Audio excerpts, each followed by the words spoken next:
Išveskite savo investicijas į naują lygį. Pasiekite maksimalaus augimo su minimalia rizika ir minimaliomis pastangomis. Cryptex idėja pirmą kartą buvo sukurta 2017 metais grupės nepriklausomų ekspertų ir valdytojų kriptografijos srityje. Cryptex yra jungiamoji jungtis tarp finansinių instrumentų ir kriptografijos.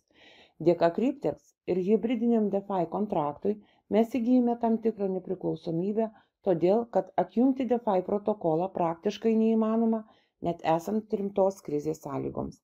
Štai kodėl nežiūrint į skaidrumą, konfidencialumą, anonimiškumą, stabilus investicijų rentabilumas žaidžia didelę rolę fintech srityje. Pagrindinė fintech veikla Cryptex yra staking DeFi. Staking siūlo investuotojams paprastais būdais panaudoti savo skaitmeninius aktyvus pasyvių pajamų kūrimui ir pasyvo gavimo be poreikio jais prekiauti. Jūs galite galvoti apie staking kaip apie kriptopinigų padėjimą į terminuotą sąskaitą su dideliais procentais.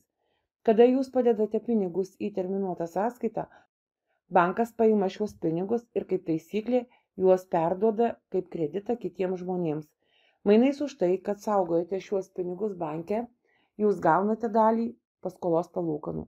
Analogiškai, kriptovaliutos staking yra užrakintos po raktu, kad dalyvautų blokų grandinėje ir palaikytų jo saugumą mainais už kasdienį atlygį, apskaičiuojama procentais, kurio grąža paprastai yra daug didesnė nei bankų siūloma palūkanų norma. Staking tapo populiariu būdu gauti pelną iš kriptovaliutų jomis neprekiaujant.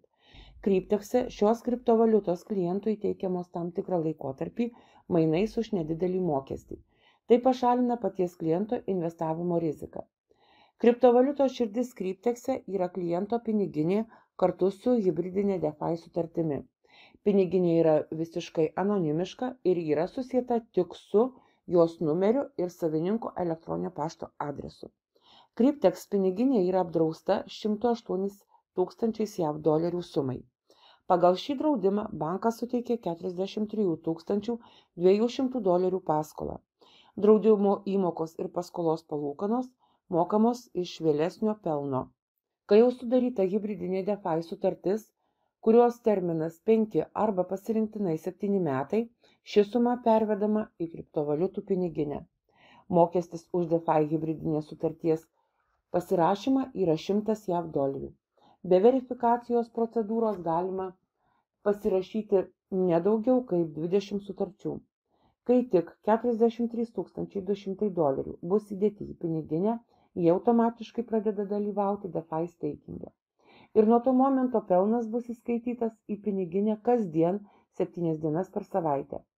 Sutarties termino pabaigoje kreditas grąžinamas bankui ir atsiskaitoma už hibridinę DeFi sutartį su atitinkamos piniginės savininku. Čia matome tikrą 2021 m. vasario 20 dienos hibridinės sutarties plėtros pavyzdį.